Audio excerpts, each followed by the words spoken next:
Boa noite, amigos. Estamos abrindo o nosso Cadeira Cativa, já falando num tom mais baixo, não que eu queira, eu sou gritão mesmo, por natureza, mas a força dos pulmões, ela vai voltando aos poucos. E eu não vou usar uma expressão que a gente usa no futebol às vezes, né? Que é, virei uma colcha de retalhos, que seria uma injustiça com os extraordinários médicos que me atenderam na Santa Casa. E eu cunhei uma frase, num minuto que fiz de improviso, quando cheguei em casa na sexta-feira, depois de uma semana hospitalizado, de domingo a sexta, que lá com o doutor Fernando Lucchesi, e é o seguinte, você sabe quando entra, não sabe quando sai, mas sabe como sai.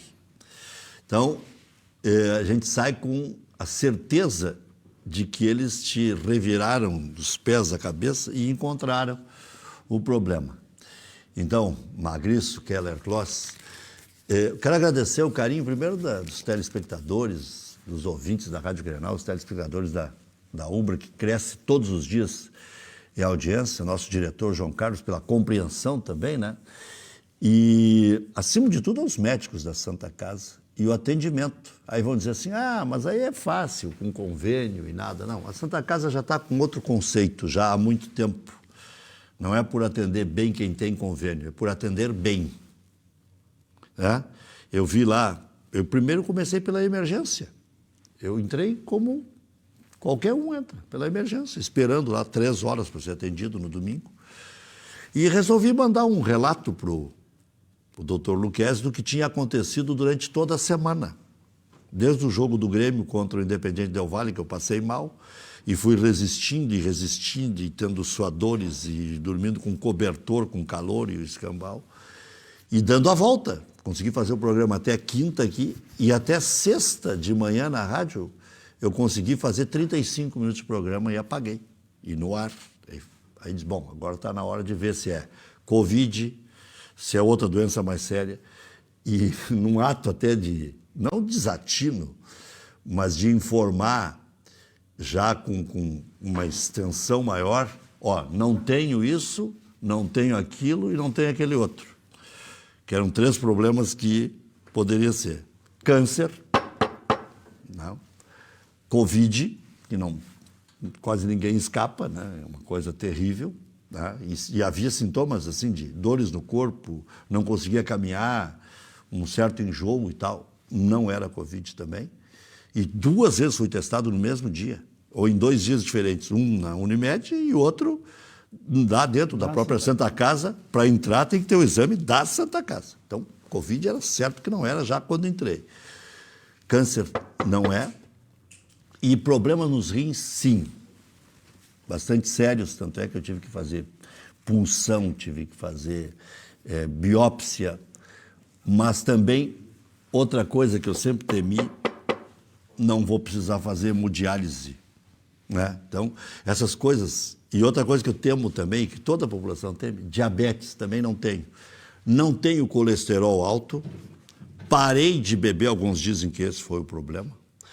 Não tenho nenhum outro problema, nada, não tenho gordura no fígado, que nós mais gordinhos, agora já estou mais magrinho, perdi 9 quilos, né? Não agora perdi 2, já tinha perdido 7 em função de parar de beber, de desinchar, como dizem, né? Então não tenho, só para dar um depoimento único e para agradecer a todos os médicos, mas todos os médicos extraordinários. Dá para dizer que foi uma junta médica, fiquei num lado separado lá, depois fui para o quarto, depois... Até o exame aquele de 12 horas de medir o sono, se não tem apneia, se dorme bem, se tem parada cardíaca durante a noite, aquelas coisas todas eu fiz. Então fui passado a limpo. Espero que eu esteja bem e que esse discursinho aqui não precisa ser repetido nunca mais. Vamos falar de futebol e vou começar por uma frase do Eduardo Magriço. E será que eu... falar da Santa Casa. Santa Casa... porque casualmente, né, eu sou procurador de fundações. A Santa Casa é uma fundação privada e o pessoal não tem conhecimento geral. Santa Casa circulam lá mais de 20 mil pessoas por dia. É bom que o senhor fale isso, porque o senhor tem mais conhecimento. São 7 hospitais. 7 hospitais. Ali, e tem mais um agora em Gravataí, que é o Dom João Becker, né, e outro surgindo aí que assumiu, e agora o Nora Teixeira, que também está se construindo, né? Mas lá o nosso provedor, o Alfredo Guilherme Engler, assiste muito teu programa. Quando eu faço visitas lá, ou porque há algum evento, ou porque nossa rotina, às vezes, fazer algumas visitas à Santa Casa, ele sempre comenta das minhas participações aqui no teu programa, o desembargador Engler. Lá nós temos uma equipe muito qualificada, de vários médicos. O doutor Luquezzi é uma das estrelas, né? O doutor Luquezzi é uma figura extraordinária. Extraordinária. Ele só fez uma frase terça-feira para mim, porque eu queria comentar o jogo do Grêmio na quinta. Não tinha conseguido comentar o jogo do Inter na terça e eu estava escalado para os dois. Daí eu disse, pá, doutor, então me libera para quinta. Ele disse, tá bem, eu te libero para quinta. E segunda tu volta aqui. Ou tu vai preferir fazer hemodiálise no futuro? Deus, não, já está respondida a sua questão. Eu fico aqui, o que precisar, o senhor é que manda. Mas então, Requiem, só queria... Poderei comentar tantos outros jogos de Grêmio Internacional. Era só salientar que é um trabalho que nós, às vezes, passamos ali o dia a dia em frente, enfim, né? De carro, enfim, outras situações, e a gente não se dá conta, né, o grande trabalho silenciosamente realizado. E se atende toda, não digo toda, mas grande parte do estado, a grande Porto Alegre, é uma demanda fantástica. Hoje tem diminuído, né? Essa questão da Covid, a Santa Casa foi fundamental, porque se eu não tivesse disponibilizado tantos leitos, que eles disponibilizaram mais de 110, acho que foram 120 leitos só para a Covid. Né? Isso em função, porque ficou, em princípio, né, o gestor é municipal, portanto é o prefeito, né, e o secretário da Saúde do município, que é a gestão plena Porto Alegre. Então, inicialmente ficaram os hospitais federais, que é o Hospital de Clínicas e o Conceição, que ficaram com a questão da Covid. E a Santa Casa ficou, então, para atender os demais casos, SUS, como sempre atendeu e atende grande número. Né? Mas aí, mesmo assim, né, quando a situação apertou, a Santa Casa também, como outros tiveram que abrir vagas, né? E as vagas existem, muitas vezes o pessoal não entende muito bem. É claro que agora no pico chegou um exaurimento, mas as vagas existem na rede privada, mas o SUS tem que comprar essas vagas. Tá? E a Santa Casa no início entrou, era com 29 leitos, 30, mas depois a coisa foi apertando, chegou até 120 leitos disponibilizar para atendimento Covid. Mas é um grande trabalho, só para ressaltar que o pessoal trabalha lá assim, ó, e todas as áreas, né? E a gente não se dá conta, às vezes, não só a Santa Casa, mas tantos outros hospitais também, né? Que a gente, quando tem saúde, né? Está tudo uma maravilha, né? Mas eu também passei pelo Covid, né? Só que eu não precisei ficar hospitalizado. Andei ali na marca do pênalti para ir para o hospital. Fiquei 20 dias em casa. E com bastante dificuldade, mas graças a Deus já estou bem recuperado. Não, mas só para finalizar esse assunto, até para a gente entrar no futebol, que é o que nos move aqui, eu conheci os porões da Santa Casa. Eu digo que hoje eu conheço a Santa Casa, porque eu andei de maca, andei de cama, levava a cama mesmo, que o cara estava deitado, para não ter que tirar os aparelhos e coisa, e andei de cadeira de rodas por lá. E tive que esperar também o transporte, que eles chamam, né? Porque tem pessoas que te largam e depois tem pessoas que te buscam. E eu pude ver atendimento assim, ó, e olhando para as pessoas sendo atendidas em cadeiras e não deixando de ser atendidas. Isso que me chamou a atenção. E circulei por todas as áreas, porque, como o senhor falou, são 7 hospitais, cada um tem um tipo de equipamento. E como eu tinha um check-up geral, cardiologia, cabeça e não sei mais o que, tudo, eu pude conhecer a Santa Casa por dentro, inclusive a nova área remodelada, muito trabalho, muita coisa bem feita lá. Tomara que não precisem, mas se precisar, com certeza terão um grande atendimento. Mas eu vou começar pela primeira pergunta do Maurício, fora do ar. Será que o Douglas Costa vem? E por que cheirou isso tudo agora no final da tarde? Uma publicação dele, uma publicação até simples, que ele coloca, eu conto ou vocês contam? Quer dizer, puxa vida, eu já estou louco para mandar. Vou mandar aqui durante o programa uma pergunta para o doutor Marcos Hermann, né? E aí, doutor, o senhor conta ou vai esperar o Douglas Costa contar? Vou mudar a pergunta só, né? O que você acha, Magris? É uma boa, não é? Bom, é um grande nome, né? Isso é inegável. Bom, primeiro, boa noite. Boa noite. Para os telespectadores, para o Dr. Keller. Um bom retorno aqui ao REC, de saber que tu está bem e que está recuperado e na ativa. Isso é importante, né? A gente tem que estar bem. E nisso que a gente viu o quanto é importante a saúde.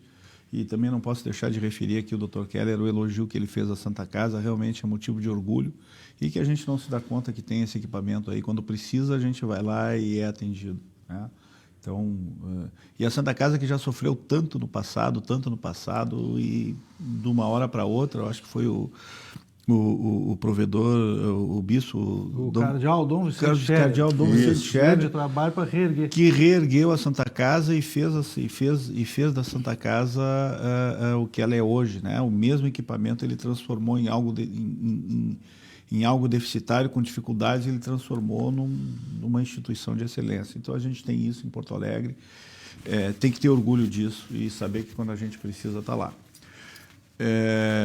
Com relação, mudando radicalmente do assunto, com relação ao Douglas Costa, não faço a menor ideia se ele vem ou não. Eu particularmente não gosto dessas mensagens enigmáticas por rede social. Acho que não contribuem absolutamente nada. Quem tem que trazer as coisas, esse tipo de contratação é o clube, né? Mas fica na expectativa. É um grande jogador, é um jogador que venceu na Europa, só trabalhou em grandes clubes na Europa. Se tiver condições físicas, condições de saúde e vier para o Grêmio, tem muito, mas muito a agregar. Não só pela qualidade do futebol, mas pela personalidade, por ter vencido, pelo que representa. Poxa, o cara jogou nos maiores clubes da Europa. Tem que entender por que ele não está jogando, por que ele está saindo, se tem algum problema físico, tomara que não tenha, né? Mas para o Grêmio e para o futebol brasileiro é um acréscimo sensacional. Sempre também olhando a conta custo-benefício, que é outra coisa que as informações são muito dispersas, né? Que seria 1 milhão por mês, 2 milhões por mês, por 3 anos, 2,5 milhões, ou seja, são números que a gente não conhece e por mais que a gente goste do Douglas Costa... Tu acredita em jogar por amor? Não. Não. E 700 mil é amor ou é caro? Porque é o que vale para o Tyson também, tá? Não é pro Douglas Costa. Estou falando mais agora em termos de... É uma questão de mercado, tá? E quando eu digo que não acredito em jogar por amor, eu não tô impondo nenhum demérito para ninguém. O jogador de futebol tem uma carreira curta, né? Eu sou advogado há 33 anos e você é advogado nos próximos 30 anos também. O jogador de futebol joga 12, 13 anos, né? Ele não pode se dar o luxo de abrir mão de remuneração por amor, né? Então, isso eu estou pensando, idealmente, nenhum demérito em não jogar por amor. Tá? Eu desconfio até em quem joga por amor, porque cria um compromisso do clube que o clube não tem como retribuir na mesma moeda. A moeda que o clube tem que retribuir é dinheiro, né? Então, tem que entender por que um jogador sai de um centro maior e vem por um centro menor do futebol ganhando menos, né? Se é por conta do desgaste físico, do desgaste emocional, de querer estar próximo da família. O Tyson, por exemplo, passou, sei lá, 10 anos na Rússia, é isso? Por aí. Pô, a Rússia, eu fico imaginando como deve ser morar na Rússia, né? Pô, um frio enorme na rua, tu liga a televisão, os caras estão falando em russo, e lá ele estava numa zona conflagrada de guerra lá, que tem uma revolta entre o ucraniano russo e o ucraniano. Então, eu imagino que não deva ser fácil aquela vida lá, e daqui a pouco o cara, olha, eu vou ganhar menos, mas eu vou viver do meu jeito. Aí não é por amor ao clube. O Tyson tem 10 ou 11 irmãos. Eu me lembro que eu entrevistei ele nesse programa mesmo. E ele ia sempre um cara muito alegre, né? Ele contava aquilo rindo, né? Eu tenho que jogar muito. Isso não é amor ao clube. Bom, eu quero resgatar a minha vida. Bom, é outra situação. né? Mas jogar por menos, por amor ao clube, eu realmente não acredito e acho que não deva ser assim, porque o clube não tem como retribuir na moeda que o jogador está se propondo a dar, que é o amor ao clube. Mas o Douglas Costa, eu fico imaginando, né? Bom, por que a carreira dele, estando num dos clubes mais importantes do mundo, entre os 10 mais importantes do mundo, não vingou lá na Alemanha. Vingou na Alemanha, teve sucesso na Alemanha e depois deixou de ter. Né? Não vingou na Itália, né? O que está... E ele tem pertence aos italianos ainda. E ele tem um futebol exuberante, é um jogador que custou caro. Né? Por que ele viria para cá? Né? Se o futebol dele, se a condição física dele decaiu tanto a ponto dele vir para cá. Né? Então a gente tem que entender. Bom, porque para o Grêmio vai ser um esforço enorme trazer o Douglas Costa. Por menos que seja o salário dele, vai ser um esforço enorme. E esse esforço tem que ser recompensado com um futebol de qualidade, uma condição física de qualidade, uma disponibilidade. O futebol brasileiro é muito intenso. Né? As distâncias na Europa lá são 500, 800, 1.000 quilômetros, 2 horas de voo. Aqui as distâncias são enormes, saindo de Porto Alegre, vai jogar em Recife, são 4 horas de voo, vai jogar em Lima, no Peru, são 5, 6 horas de voo. Lá na Europa vai de Milão a Munique em 2 horas de voo. É um contexto brasileiro, é muito mais desgastante do que o contexto europeu, apesar que dentro do campo, na Europa, se exige muito mais do jogador. Então tem que entender exatamente que situação atlética, física, o Douglas Costa vem para valer esse investimento que, por menos que o Douglas Costa queira, é um investimento que vai exigir muito do Grêmio por muito tempo. João Patrício Herman, tudo bem, João? Boa noite, Rec. Satisfação te ver de novo aí. Uma saudação especial ao Keller, nosso representante aí, os demais participantes. Uma saudação especial colorados e demais telespectadores. Uma satisfação voltar ao teu programa, Rec, e te ver bem de saúde aí. Muito obrigado. Obrigado pela mensagem também que me mandou enquanto eu estava hospitalizado, João Patrício. Estou aqui com o doutor Eduardo Magriço, também ilustre representante tricolor. Sim, eu conheço bem. Um abraço. João Patrício, queria te dizer que isso é uma combinação do REC agora. Toda vez que ele vai te convidar, ele me convida também. Keller, é que tu é o titular, eu sou o suplente. Não, eu acho que tu é o titular. Não, os dois são titulares. Aliás, abraço, João. Eu conheço o João Patrício há 33 anos. Então, se fosse por antiguidade, seria o João Patrício o titular. Mas o Keller contribui bastante com a gente aqui também. Tecnicamente, o Keller é muito bom, muito melhor que eu. Não, os dois são bons. Os dois são bons. Olha aqui, João. Isso é amigo. Amigo é isso aí. Eu acho que ele é muito melhor. O Maurício Freitas está dizendo que os dois têm cadeira cativa. Pronto, simplificamos. O que você espera desse jogo de amanhã? Um jogo de vitória, um jogo de certa tranquilidade, já que existe uma distância enorme entre um clube e outro, entre uma tradição e outra, ou nem mesmo no futebol venezuelano dá para dizer que tem bobo, porque agora a grande frase é aquela, não tem mais bobo no futebol, né? Bom, há 33 anos que a gente sabe que isso não existe mesmo, não tem bobo no futebol. É o campeão venezuelano, começou muito bem contra o Olímpia, o campeão paraguaio, né? Surpreendeu alguns, a gente não foi surpreso, porque é uma boa equipe, a equipe do Tátira, a gente já vem observando já há algum tempo, e com certeza nós vamos ter um jogo difícil, um jogo complicado, né? Tivemos aí um mau resultado na altitude e com certeza, se nós tivéssemos amanhã o público a nosso favor, nós teríamos uma vantagem muito grande. Não tendo público, não tendo a vantagem do estádio, né? A não ser a gente conhecer um pouco melhor o nosso gramado, entender um pouco mais dos cantos do Beira-Rio, é um jogo praticamente igual e a gente vai buscar os 3 pontos, sim, para nos dar uma tranquilidade na Libertadores, já que a gente deu uma pequena derrapada no início. Com camisa 10, Tyson já é titular a partir de amanhã? Esse é uma situação aí que o treinador vai avaliar. O Tyson é um reforço importante. Aqui vale uma referência à vinda do Tyson, um jogador que abriu mão de muita coisa para estar aqui conosco, para estar no Beira-Rio com a torcida colorada. Eu te confesso que não esperava isso muito de alguns atletas, e o Tyson realmente veio nos surpreendendo positivamente, muita vontade de jogar. Claro que ele não vai jogar de graça, mas vai jogar por um valor que o Inter pode honrar com ele. E realmente o Tyson é um exemplo de atleta, exemplo de cidadão, e com certeza vai ser uma creche muito grande no nosso elenco. Ele pode jogar em mais de uma posição e mesmo no próprio jogo ele pode revezar com um outro jogador de lado ou um de meio. Então o Tyson vai dar assim uma melhor dinâmica ao nosso jogo. O Miguel é um jogador que gosta de dinâmica e pode ter certeza que o Tyson, quando entrar, vai ajudar bastante. Bem, por que o Inter ainda não conseguiu colocar em prática exatamente o que pensa o Miguel Ángel Ramírez? Porque não tem as peças e ele vai ter que se adaptar às peças que tem? Ou as peças terão que se adaptar ao Miguel Ángel Ramírez e isso pode demorar um pouco mais?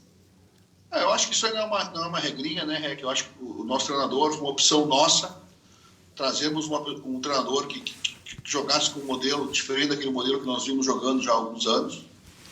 Um modelo que teve, que, no nosso ponto de vista, era um modelo que deu um resultado até certo ponto e faltou um pouquinho. O Miguel tem aí 45 dias apenas de treinamento, para mudar muito. No nosso ponto de vista, ainda é pouco tempo. É óbvio que as peças têm que entender também como é que o treinador joga, como é que se propõe a jogar. O futebol mudou um pouquinho, sim.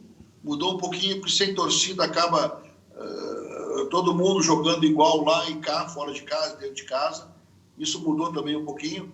Mas eu acho que o Miguel, com a dinâmica de treinamentos que ele faz, que é uma dinâmica muito interessante, de campo reduzido, de trabalhar num modelo de treinar os 22 atletas, né, que mais jogam da mesma forma, ele acaba fazendo algumas trocas no próprio treino, jogando com uma zaga diferente, ou com um ataque diferente, ou com um meio um pouco diferente, misturando um pouco os atletas, para que todos tenham o mesmo equilíbrio, o mesmo entendimento do modelo de jogo. Eu acho que o Inter logo vai estar bem mais entrosado. É óbvio, né, que o Miguel também e a sua comissão tem que se adaptar ao futebol brasileiro, se adaptar à cultura gaúcha. O Internacional sempre jogou de uma forma propositiva, historicamente, suas grandes equipes sempre jogaram dessa forma. E eu acho que nós estamos muito bem encaminhados com a comissão técnica da forma que a gente vem jogando. Tem que ter um pouquinho de paciência, um pouquinho de calma. O trabalho é um trabalho adequado, um trabalho muito bem feito. E mudança cultural demora um pouquinho. Está na hora de parar de dar chance para o Rodinei, porque senão daqui a pouco se ele jogar sempre que jogou contra o Esportivo, o Internacional vai ter que ficar com ele, João. O Rodinei é um atleta importante, infelizmente o contrato dele vence agora no final de maio. É uma situação realmente muito difícil, né, de se resolver, porque tem que se fazer um pagamento um aporte muito grande para o Flamengo. E o Rodinei até 31 de maio é atleta internacional e o treinador vai utilizá-lo ou não da forma que achar melhor. Tem chance de ficar ou a chance é zero? Na modelagem colocada, realmente o Internacional não vai exercer essa opção.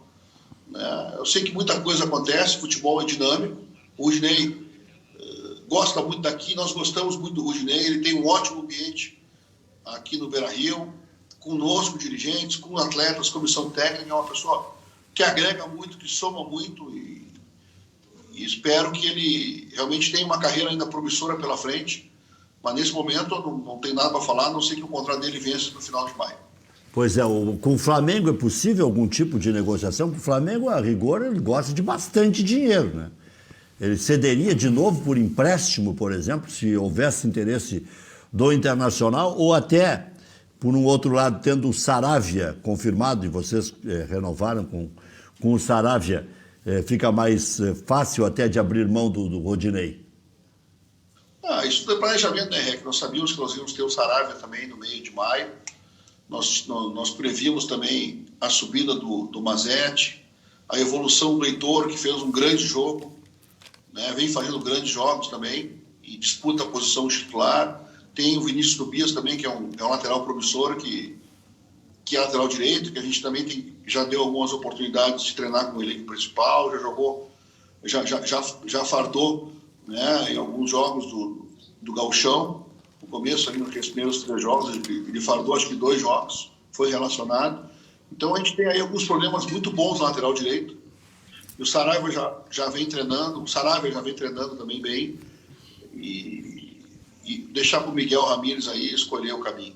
Para te liberar, João, o que o Inter já conseguiu equacionar desses problemas históricos e de difícil resolução, especialmente no custo mensal, que é um custo fixo alto, e no déficit, que é estrondoso, né? Quem sabe você tenha sido até, no ano passado, o que alertou primeiro, olha, é o pior momento econômico que vive o Internacional. O que mudou de lá para cá e o que deu para equacionar nesses 4, 5 meses em que vocês estão no comando maior do clube?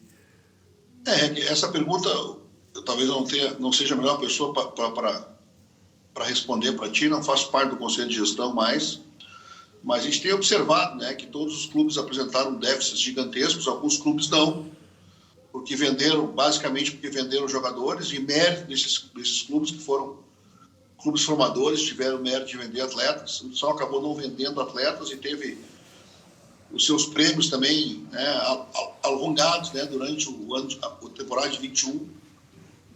Os números realmente não são bons, o Inter há muito tempo vem gastando mais do que arrecada, é um erro histórico internacional, sempre dependendo de receitas extraordinárias, e que essa gestão que a Hora assumiu colocou como missão terminar, né, como objetivo terminar essa forma de gestão no sentido de caixa, né, e a gente vem fazendo algumas economias importantes, vem buscando uma melhor eficiência nos processos, uma melhor eficiência, né, na questão de busca de atletas, né,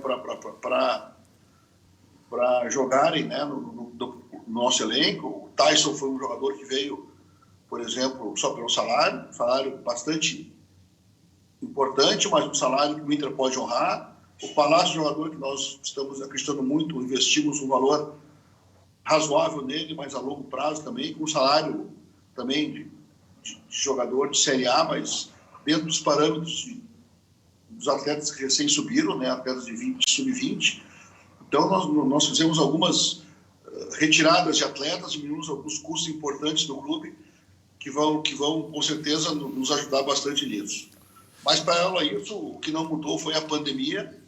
A pandemia veio para ficar, a pandemia atrapalha muito, né, a busca de receitas do clube. O pessoal vive da sua receita de sermos sócios, a receita vem acontecendo de uma forma diminuta, né, nos últimos meses e cada vez mais diminuídas.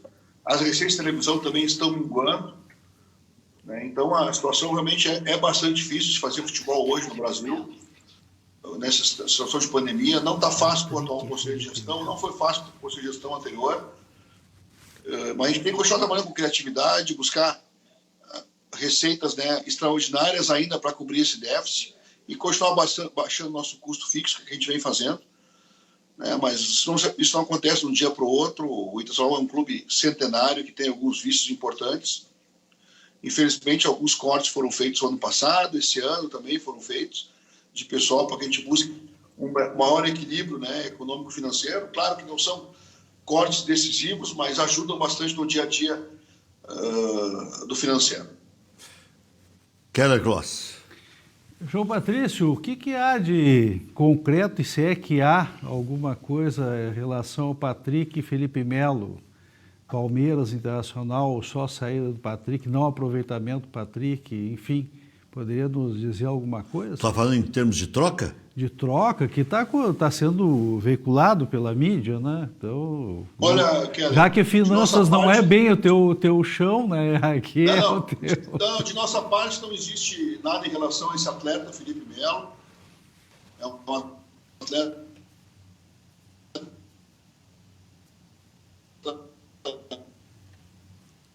Deu uma pequena travada aí. Vamos ver se a gente recupera com o João. Ô, João, deu uma travada aí. É uma boa pergunta. Até o que mais se fala, não sei se o João está me ouvindo e não está conseguindo, agora acho que vai melhorar. Estou te ouvindo bem. Então tá. Te ouço bem. O que se fala, até para acrescentar aí, para encaminhar um fecho contigo e a resposta à pergunta do Keller, que se fala que o Inter precisa de um líder, de um cacique dentro de campo. E esse caso seria o Felipe Melo. Trocas pura e simples você descarta, e essa especulação do Felipe Melo, só o Felipe Melo, então, se ou não só tiver... a ida do Patrick também. Ou só a ida do Patrick. O Felipe não temos nada em relação a esse atleta. A gente tem aí uma liderança importante jogando nessa posição, que é o Rodrigo Dourado, que é um jogador que é referência aqui dentro. Nós temos também o Lindoso, tem o Johnny, que o próprio treinador aí está gostando muito e já está projetando como futuro volante do Internacional. A gente tem um conceito aqui de trabalhar com jovens, a gente vai trabalhar muito com jovens. O Felipe realmente seria um atleta que agregaria pela sua experiência, né? Eu prefiro formar lideranças, não comprar lideranças, né? Eventualmente repatria uma liderança, como o caso do Tyson, que voltou também não só pela sua capacidade técnica, mas pela sua experiência internacional, pela sua experiência de vida. O Tyson chegou, o vestiário já foi receptivo para ele. O Tyson com certeza vai ocupar também esse espaço aí de liderança. Nós temos grandes líderes no elenco, né?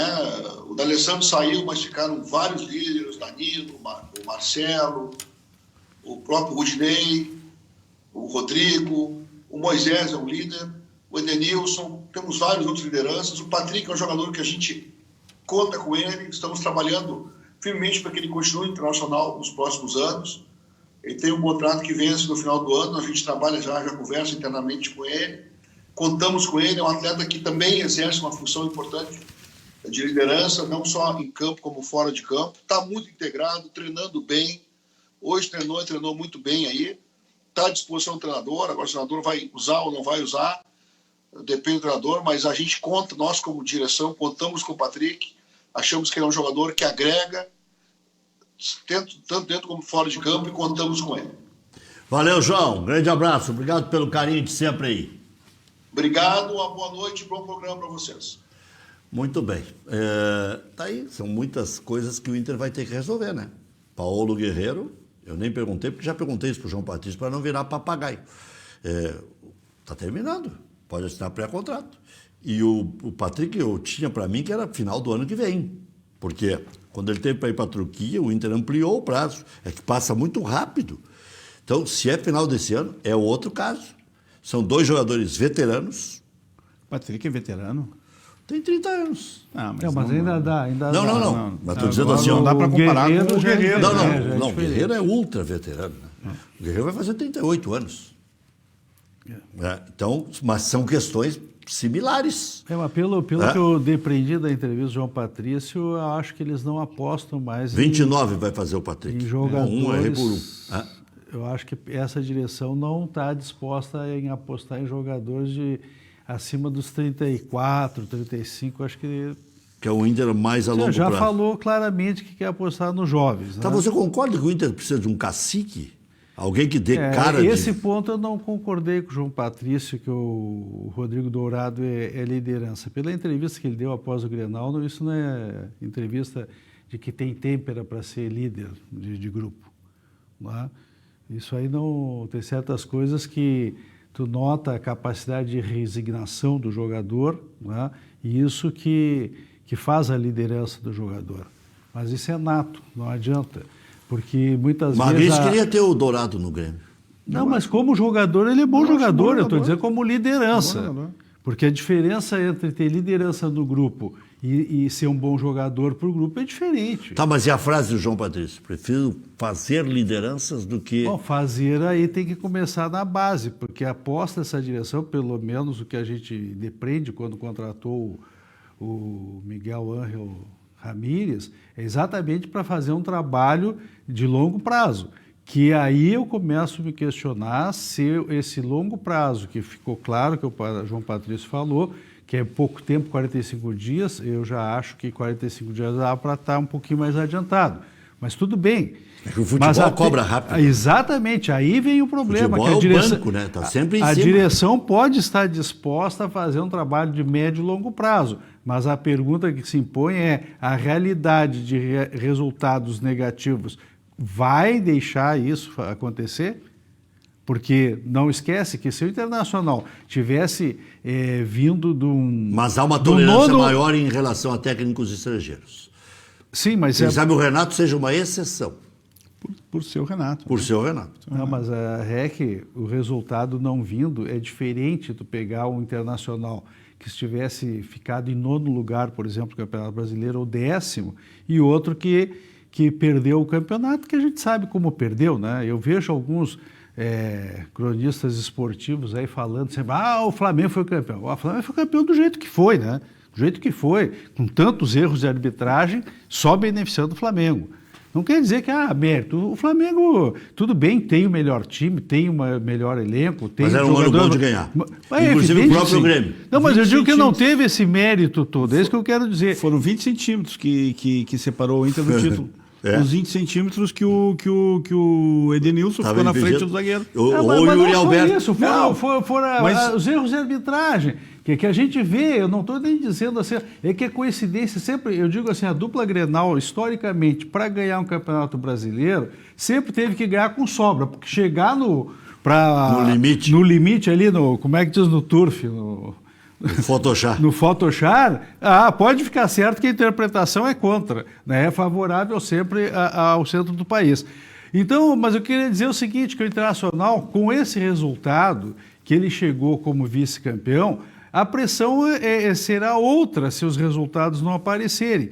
Está tudo muito bem, a torcida está todo mundo entendendo que é um processo novo, e eu também vejo isso, e até eu já cumprimentei a atual direção e acho que está no caminho certo. Jogadores com 39 anos não podem mais jogar, isso aí é evidente. Nós ficamos com jogadores aí que saíram... Já está mandando o Guerreiro embora, já. Mas por mim, olha, já devia ter algum tempo, porque o que ele trouxe? Ele deu o Diego Souza tem 36, mete um gol por jogo.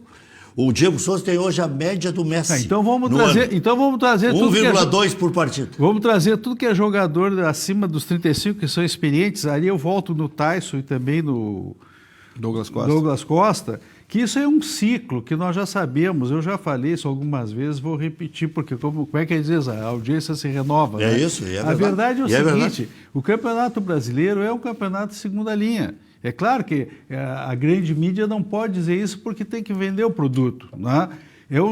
Por quê? Porque o jogador que você destaca aqui, ele sai. Né? É só ver os jogadores agora, recentemente, antes era do Internacional, agora do Grêmio, quando se destacam aos 20, 21, 22, agora estão antes fora. De se destacar? Antes mesmo de se destacar, já estão saindo. Então, o Shakhtar tem mais poderio que Grêmio e Inter, que é um time lá do canto da Europa, lá num lugar congelante. É a moeda, a economia. Claro. E aí o que acontece? Então é um ciclo. Esses jogadores que estão voltando, quando Aliás, voltam... Um dos maiores passeios que eu vi nos últimos anos foi Shakhtar e Inter, início de temporada. Tá bem, estava começando o trabalho do Diego Aguirre. O Inter não enxergava a bola. Eu lembro muito bem até o... Era um zigue-zague e eram tudo esses jogadores de Grêmio e Inter. Era tudo... eu comentei lá na Grenal com o falecido Vidarte, né? Que eu disse como é que o treinador que chegou aí não enxergou o que fazia, que já era, acho que a Cerda era o nome do ala, que saía, o zagueiro que saía pela esquerda, né? Foi um corredor todo o tempo, né? Quando vê, já estava tomando um vareio, né? E ele não viu. Vareio. Bem, mas agora eu não vou lembrar daquele... Depois melhorou o Inter, melhorou. Não, melhorou. Mas então o ciclo é esse, os jogadores saem quando são jovens e lá desenvolvem o futebol de primeira linha. Aqui ficam os jogadores médios e bons, né? Os excepcionais, vamos dizer assim, vão para fora. Os médios e bons ficam, então já é segunda linha. E quando é que voltam esses bons de lá? Quando estão na final de carreira. Então, quando estão, como é o caso do Tyson agora, Douglas Costa, aí eles retornam. Alguns ainda vêm e conseguem ainda jogar num alto nível, mas já numa descendente. Já numa descendente, claramente. Né? Esse é o nosso futebol, é a nossa realidade. Né? Tá aí o Hulk, né? E nós temos que... Mas o Hulk, eu acho que já no comentário do teu programa, Rec, o Hulk nunca foi um grande jogador. Não, e o único cara que eu ouvi também, depois que eu fiz essa crítica, que eu disse assim, quando o Potker, analisando o Potker é um Hulkinho, é só força bruta, não raciocina com nada. E quem ouviu fazer esse comentário, porque eu disse assim, o Hulk na seleção jogou naquela seleção onde ele entrava, porque a seleção não se encontrava em nada, pelo esforço físico, arrematava uma bola, já dizia assim, mas ele já fez mais do que estava jogando. Óbvio, não estavam jogando nada. Quando botar um time que põe a bola no chão, ele destoa, porque ele não sabe. Ele não tem capacidade técnica para participar de uma jogada em alta velocidade, em combinação. É mais ou menos como o Dario. O único passe que o Dario acertou numa tabela foi aquela do grande gol do Falcão. Foi o único, porque o resto ele só era ali naquele espaço dentro da área para cabecear, para arrematar e tal. Agora, fazer jogada de tabela, de aparecer, de trocar passe, não tinha essa capacidade. E é o caso do Hulk. Magriço, tem espaço para perder um jogador para o Vancouver? Tem que entender qual é o negócio que está por trás disso. Porque agora não tem mais o Renato, não tem mais o inimigo do Jean-Pierre. Inimigo no sentido de... Assim, tem que entender qual é o negócio que está por trás disso, né? O que o Vancouver é na história do futebol, por que ele está investindo, o que ele está enxergando. Né? É a questão de mercado. Oferecer muito para o jogador, né? É a questão de mercado. E às vezes não consegue segurar e às vezes bancar, perde a oportunidade histórica de vender. Né? O quanto o Grêmio está disposto a apostar num jogador que é ciclotímico, né? Num jogador que é instável, a ponto, vou perder uma oportunidade de vender porque realmente eu estou convicto de que ele vai explodir. Eu não vejo que o Grêmio tem essa convicção. Mas tu o que acha do Jean-Pierre? Eu acho que ele é ciclotímico, eu acho que ele é instável, eu não tenho... Não vai se firmar definitivo? Eu não tenho a certeza que ele vai se firmar, eu não faria a afirmação de que ele não vai se firmar. Acho que ele tem um talento excepcional, ele sempre passa a bola, sempre são passes... Mas que ele sempre são passes no pé, sempre são passes adiante do jogador para a construção da jogada, nesse fundamento ele é muito bom. Mas os demais fundamentos dentro do jogo ele não exerce. Inclusive agora em Erechim fez falta uma entrega maior. Ele teve que sair do jogo porque o Ipiranga parecia que ia ganhar o jogo. Ele não entrega outras demandas que são exigidas da posição dele. Agora, quando ele está ali na frente da área, quando ele está naquela estreita faixa de campo que ele joga, ele tem um talento espantoso para a construção de jogadas. Isso ninguém pode dizer. Ele tem qualidades, mas eu não vejo ele com todas as qualidades para afirmar com certeza, não, esse jogador vai explodir. Mas eu queria falar da fala do João Patrício, ele chamou a atenção para um aspecto muito importante que nós estamos vivendo. As receitas do futebol caíram e as despesas, se não cuidar, são crescentes. Receitas do futebol, televisionamento, a gente está vendo aí Globo abrir mão. A Globo que sempre foi poderosa, que pagou para o Grêmio 100 milhões de reais de luvas de antecipação do contrato, pagou em cash. Negócio como esse não vai acontecer de novo. Globo abriu mão da Fórmula 1, Globo abriu mão da Copa América, Globo abriu mão das eliminatórias também. Eu não sei se das eliminatórias também. Eliminatórias ficou... Só os jogos no Brasil, né? O Brasil como visitante, não. Então assim... E a Libertadores também não está na Globo. E abriu mão da Libertadores, ou seja... A grande força do mercado de marketing brasileiro, que é a Globo, não está vendo no futebol que ela via antes. E essa história do streaming tem que ter toda uma infraestrutura... Que nós não temos. Né? Outra coisa, receitas de televisão, receitas de bilheteria que o Inter tem e que o Grêmio não tem, mas tem a receita de quadro social, que é quase tão importante quanto. Essa receita do quadro social, o sócio está lá pagando, e está pagando numa categoria alta e não tem perspectiva de ver um jogo. Eu estou pagando há um ano e pouco. Aí foi terrível. E eu não tenho perspectiva de ver um jogo. Eu quero continuar ligado ao meu clube, mas será que eu vou continuar pagando o valor da minha cadeira ou vou continuar ligado ao meu clube e pagando um valor menor? E isso os clubes estão sofrendo, e são receitas substanciais. Além das receitas de patrocínio, que os clubes aqui do Rio Grande do Sul também não têm lá uma projeção, um mercado muito grande para conseguir grandes receitas de patrocínio. Nosso mercado aqui é a população do Rio Grande do Sul e arredores aí, que é 15 milhões de pessoas, ainda dividido por 2. Então, assim, as receitas do mercado de futebol são decrescentes. O mercado europeu já estabeleceu o que ele quer. Ele paga entre 10 e 12 milhões de euros por jogadores na faixa do 21, 22 anos, 23, e depois não faz mais negócio, que foram os negócios que o Grêmio fez. E aí o Grêmio e Inter suportando folhas de 6, 7, 8, 10 milhões por mês, mais compromissos do passado de ações trabalhistas, impostos atrasados, comissões não pagas, compras não pagas, ou seja, o que eu vejo no Inter não é só uma mudança de modelo de futebol, é uma mudança de modelo de negócio no qual está linkado o futebol essencialmente, ou seja, dentro do negócio internacional é imperioso, é mandatório de que jogadores jovens sejam lançados e que jogadores velhos não ocupem esse espaço, porque para o treinador é muito mais confortável eu vou falar do Patrick, que é um jogador que eu admiro, eu colocar o Patrick e não botar o Praxedes, porque o Patrick vai garantir o meu emprego, o Praxedes talvez não, porque ele ainda tem para crescer, né? E o Grêmio no mesmo caminho, né? Então nós aqui que somos assistentes do futebol, a gente tem que ter muita paciência e entender que essa transformação não é só uma transformação de filosofia, é uma transformação de negócio.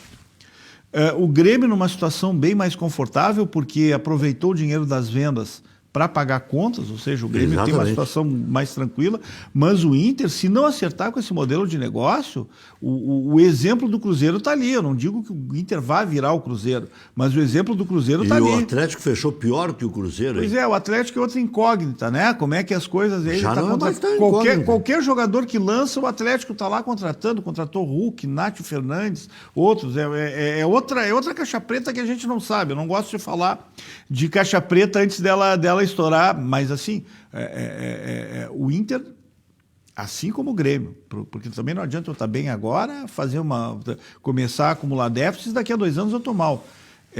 Tem que adequar o seu modelo de futebol a um modelo de negócio que seja sustentável. O Shakhtar, que a gente falou aqui, tem um modelo de negócio muito claro. Eu compro jogadores baratos, aliás, faço aposta em jogadores até 10, 12 milhões de euros, ponho na vitrine que é a Champions League, porque o Shakhtar sempre vai classificar para a Champions League, ele é o único time da Ucrânia, ele sempre vai classificar, ele põe lá, joga a primeira fase, o jogador valoriza e ele ganha em cima dos jogadores. Esse é o modelo de negócio do Shakhtar e ele faz um time vocacionado para esse modelo. Grêmio e Inter tem que fazer a mesma coisa, sob pena de... Perdeu 2, 3 seguidas, troca o técnico e não vamos contratar o medalhão que está sendo oferecido no mercado. Vai mudar muita coisa aí. E olha, nós estamos mudando o mapa do futebol, né? Times que se organizaram minimamente estão tomando o lugar de grandes instituições. Fortaleza, Ceará, Cuiabá, Bragantino, Ferroviária. Agora eu vi um jogo da Ferroviária, claro que era contra o reserva do Bragantino, mas muito bom. Muito bem treinado pelo Pintado. E o próprio Ipiranga, que a gente viu que conseguiu manter o elenco dele do ano para cá e, ele apavorou o Grêmio.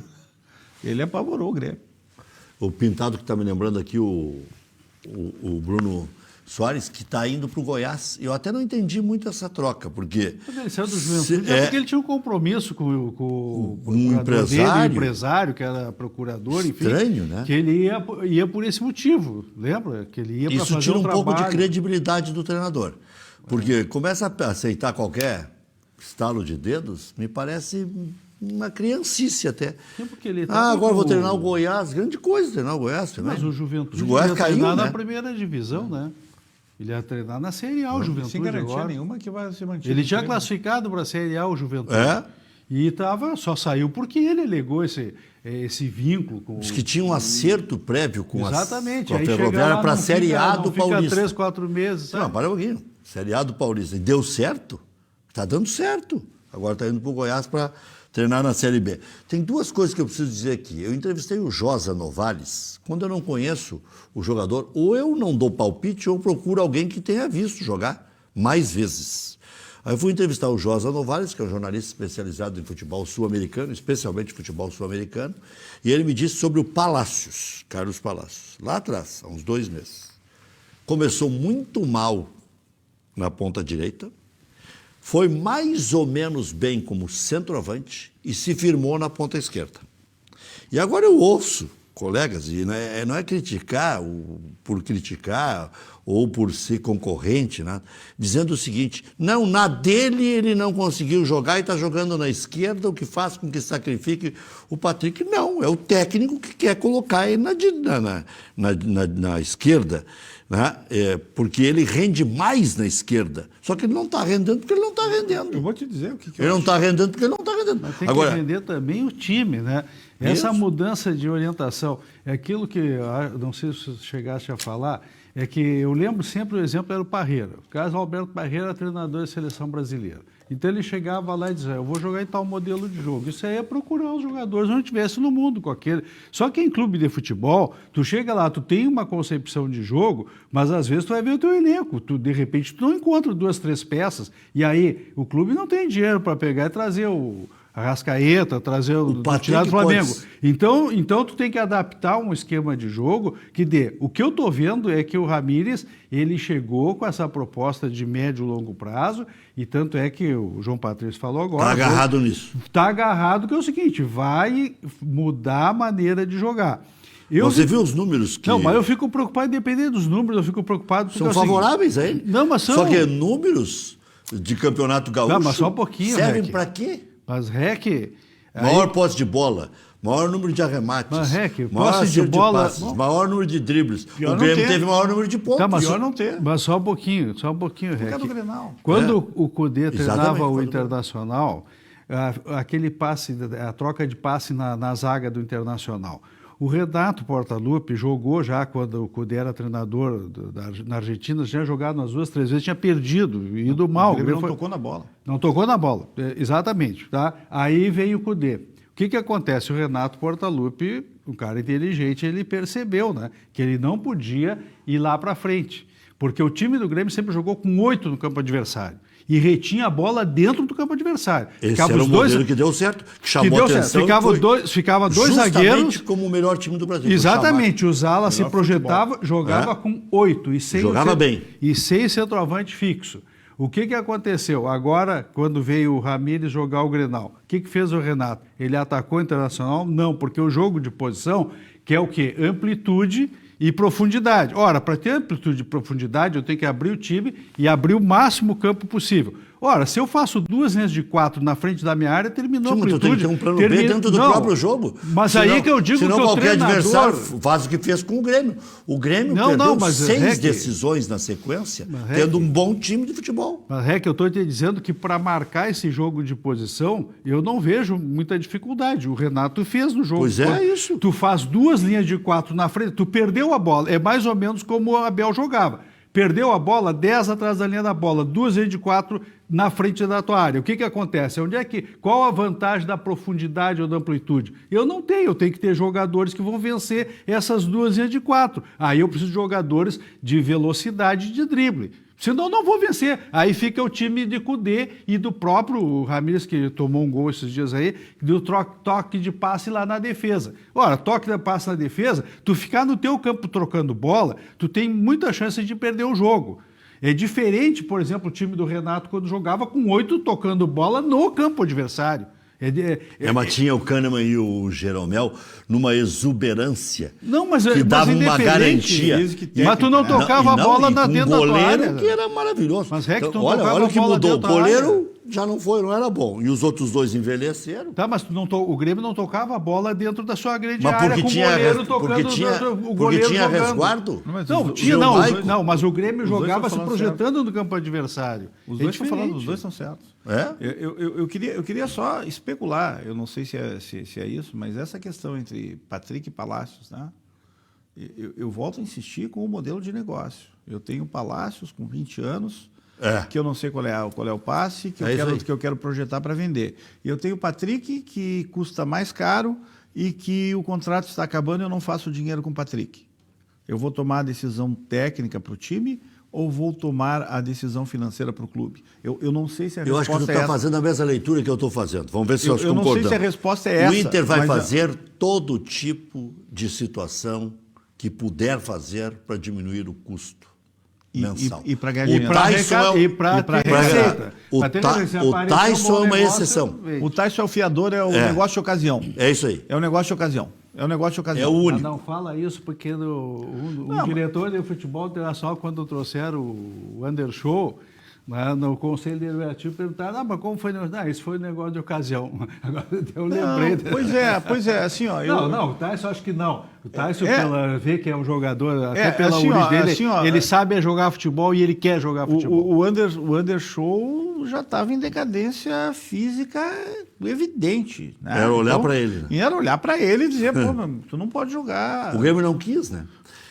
Essa é a história. O Grêmio não quis. É muito caro para nós não queremos. Vai para o Beira-Rio, então. Mas essa observação do Magriço aí, da formatação do negócio, e principalmente do internacional, e aí por isso que eu elogiei a direção, porque que o Internacional está com alta dívida.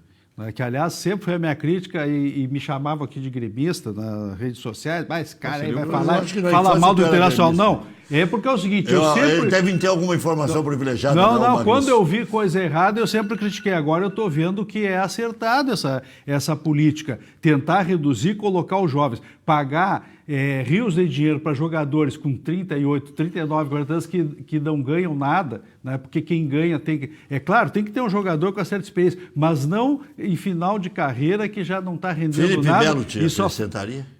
Eu também acho que já está mais para lá do que para cá. Já voltamos.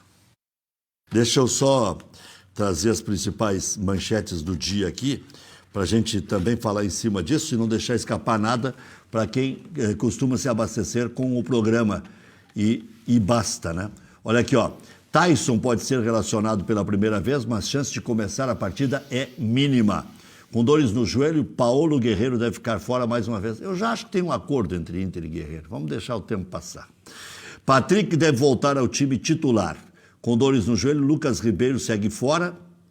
E zaga, mais uma vez, terá Zé Gabriel e Cuesta. Há dúvida entre Praxedes e Maurício. Acho que vai jogar o Maurício, né? Mas vamos lá. Indefinição no ataque também entre o Galhardo e o Yuri Alberto. Lomba, Heitor, Zé Gabriel, Cuesta, Moisés. Dourado, Edenilson. Para mim joga Maurício. Patrick, Palácios e para mim joga o Yuri Alberto. Mas tem essas dúvidas aí até que se dirima tudo até a hora do jogo. Na semifinal do Gauchão, o Inter visita o Juventude domingo às 16 horas.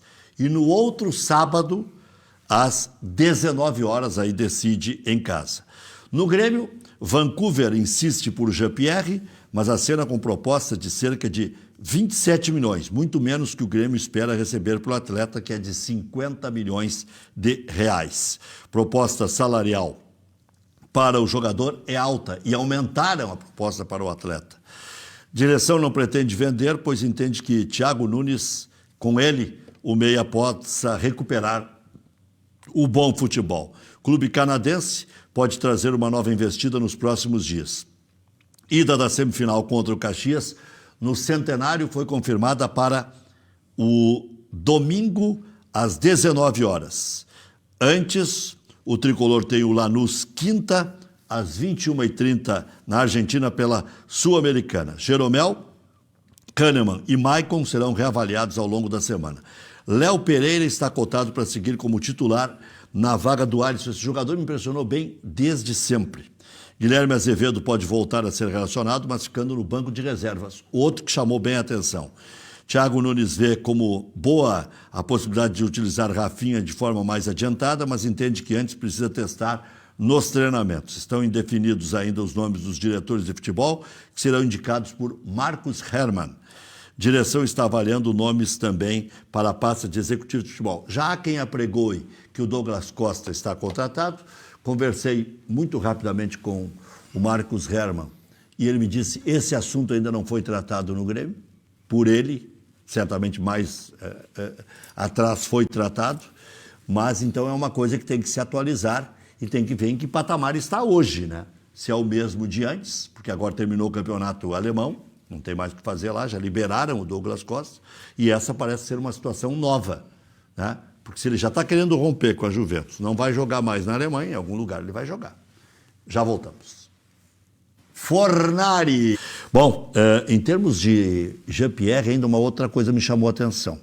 O presidente Romildo disse que o Grêmio, logo que assumiu, não faria mais negócios se não ficasse com 70% dos direitos econômicos e federativos dos jogadores. Direito econômico é uma coisa, direito federativo é outra. Porque para onde vai, por exemplo, se tiver parceria, um administra e bota a jogar, né? E o direito econômico é o que você tem. Federativo só, não tem mais o econômico. Só federativo, foi proibido essa... Antes se separava, né? Tinha direito econômico, agora é só federativo. Quem tem é o clube que vende. Antes passava, o outro vendia. Mas depende do período. Outra instituição pode ter o direito econômico, né? É isso aí. Mas outra instituição, mas aquela do empresário ter não tem Não, mais. empresário ter não. Mas agora era o que acontecia antes. se chamava de direito econômico. Só que agora, por exemplo, o Grêmio tem 60% do jogador. Ou ele deu um pedaço para a família, que pode ter, né? Sim, esse é contrato que tem. Ou então, coisa anterior, mas né, a lei. O número que eu entendi é 60%. 60%. 60%, não 70%. O Grêmio estabeleceu e efetivamente cumpriu. Não 70%? Eu acho que é 60%.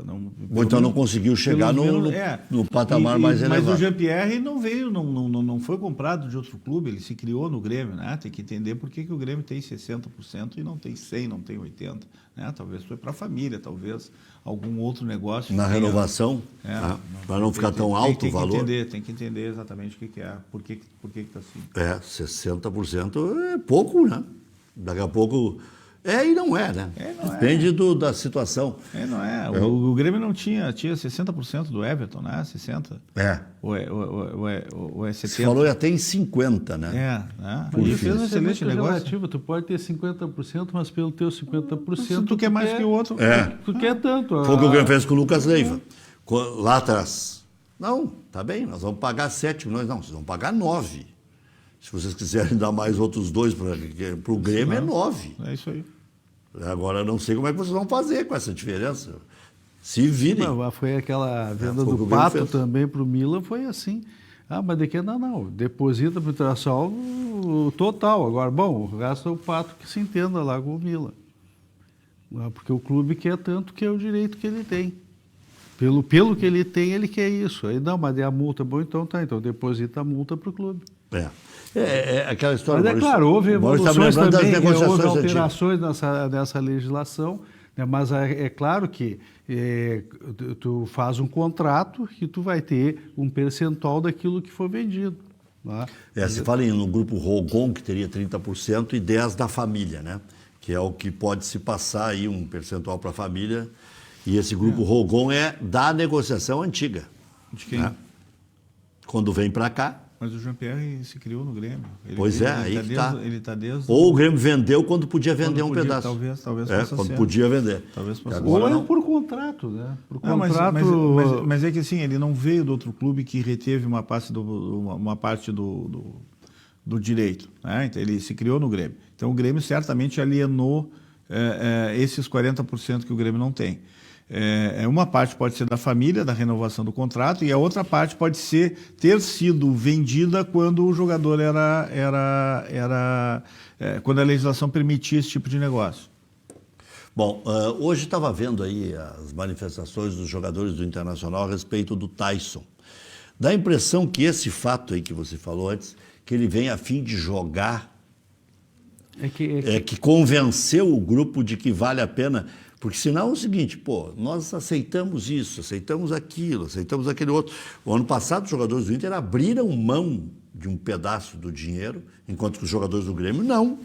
Porque entenderam que a situação do Grêmio era melhor, os jogadores do Grêmio, que o Grêmio podia pagar mesmo que fosse a longo prazo, e o Grêmio conseguiu pagar até antes. E os do Inter não, que o Inter não ia conseguir pagar mesmo. Né? E agora eles vão aceitar um jogador mais caro? É porque tem essa leitura aí. É que tu vê a personalidade. Isso aí é como o Foguinho dizia, né? Olha a fotografia no jornal e ele fazia análise. Tu olha o Tyson e a maneira que ele fala e como ele se expressa, tu vê o que ele pensa. E como é que tu vê isso? Ele é um cara simples. Ele sabe jogar futebol e ele quer jogar futebol. Isso está muito claro na entrevista dele. Então, tu só pode esperar dele isso. E o histórico dele vem confirmar isso, né, de que ele quer jogar futebol. Aquele negócio que o Marquinhos falou, não existe jogar por amor. Óbvio que não existe, né? Não se joga. O que o jogador fala é a referência que ele tem, porque ele saiu daqui e tal. Mas se não tivesse uma negociação que fosse vantajosa para ele, e o vantajosa para ele não é só a questão de dinheiro, pode ser que ele queira ficar em Porto Alegre, porque ele está muito tempo fora, né? Então, o interesse dele era voltar para Porto Alegre. Se é para voltar para Porto Alegre, perto da cidade dele, né?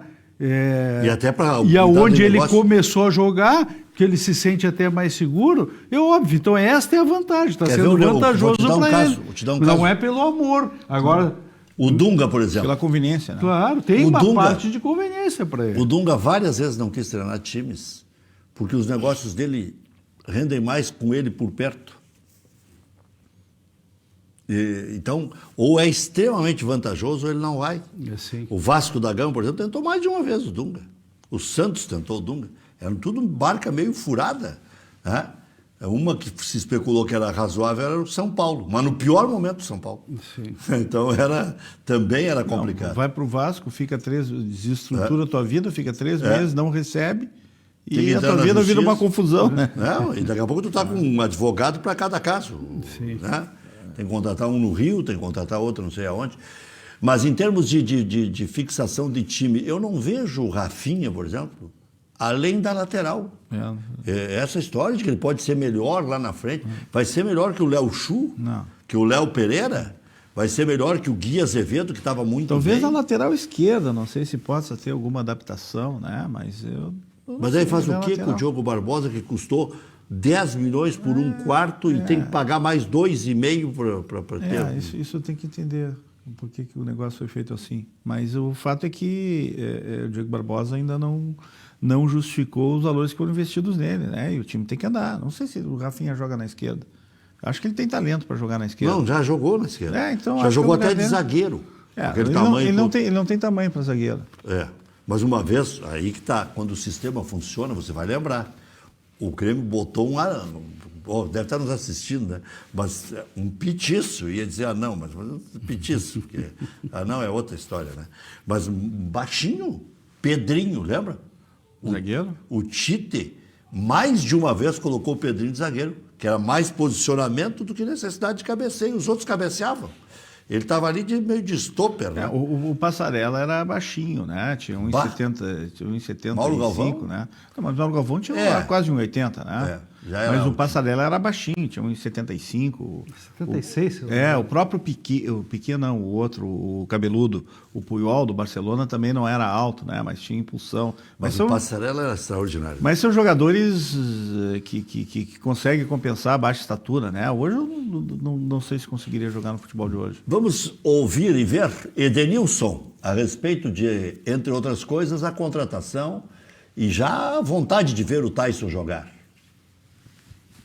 É verdade, né? Nos últimos 2 anos a gente chegou pertinho de conquistar, infelizmente não conseguimos, mas em compensação tiramos lições dos trabalhos.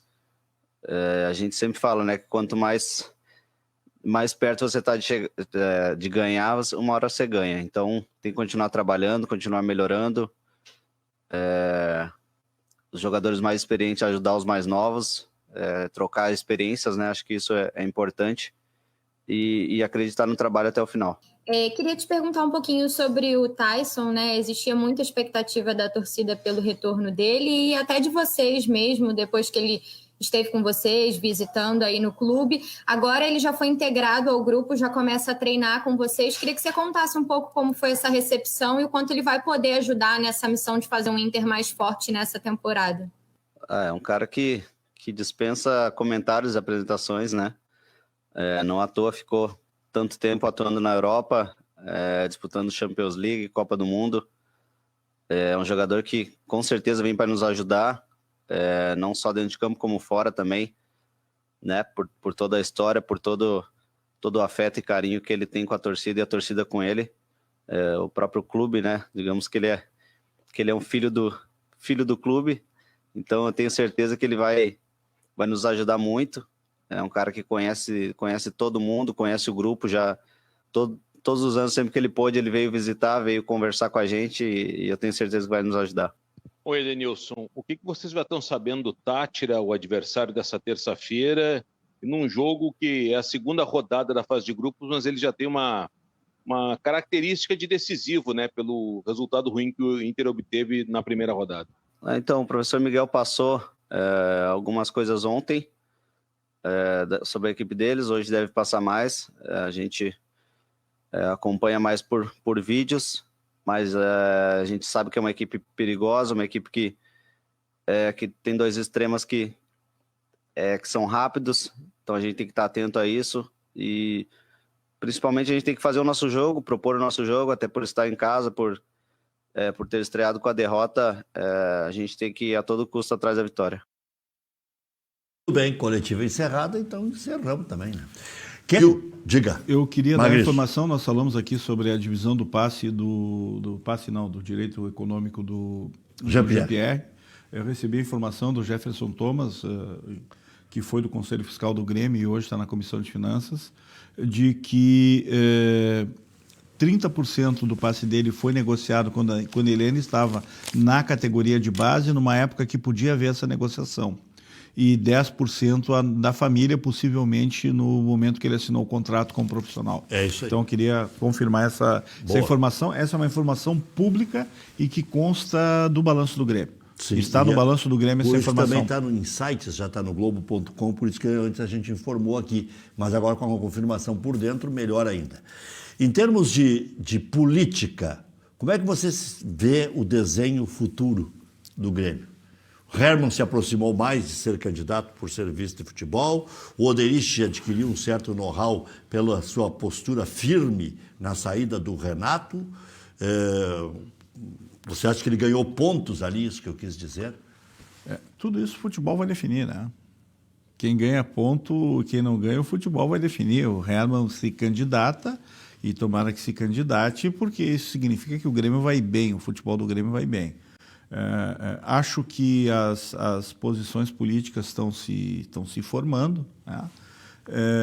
Mas ainda é muito cedo. Tem muita coisa para acontecer, principalmente no futebol. Nós temos algumas incógnitas a serem trabalhadas. Uma das incógnitas é se o presidente Romildo conclui ou não o mandato dele. O presidente Romildo disse que enquanto ele estiver no Grêmio, ele não está na política. Mas ele não disse que não vai sair do Grêmio para ir da política. Isso muda tudo. Até porque, em o Romildo saindo, um outro do conselho assume. E essas duas candidaturas, pelo menos postulações, já estão lançadas, mas a gente está muito longe ainda de ter qualquer definição. E no Inter, as cicatrizes estão curadas? Para fechar o programa, 10 segundos, 15. Eu acho que está em processo de secamento, de cura. Amanhã tem mais.